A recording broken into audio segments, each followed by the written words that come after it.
In this video, we talk about adding events on QuiltingHub.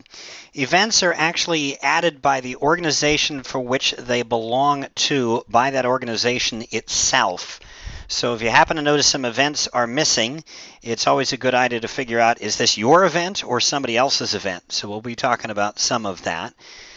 The way to actually add events is relatively simple. First, you need to have access to the organization for which the event needs to belong to. So we'll go back to that example store that we had talked about earlier in another video. So I'm going to actually click on the My Listings tab and then click on it, and there it shows that I've got my friend's store. And I go over to that and I take a look at it. And I notice that, hey, I don't seem to have edit access to it. One of two possibilities may actually exist. Either you're not logged in at the moment, which I am, or you happen to not have edit access to this particular organization. One of the things that you can do is, if you believe you should have edit access to it, is you can click the Request Access button, explain that you need full access by checking that off and clicking Submit, and then contacting the person that is responsible for the listing and have yourself added. Then you can add the event, or you can have that person add the event themselves.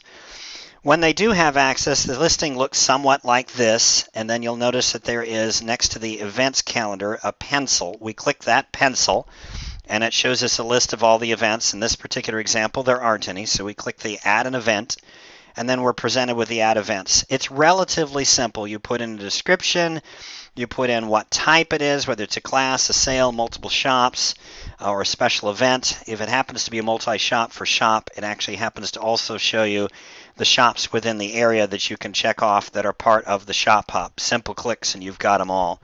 In this particular case, we're just going to do a class.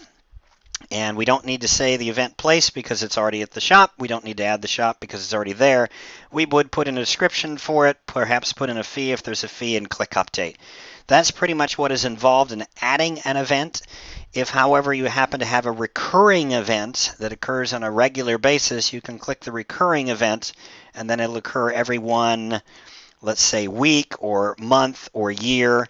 And of course, if it occurs every 1 month, it may occur on specific times of the month, like in this case, third Wednesday.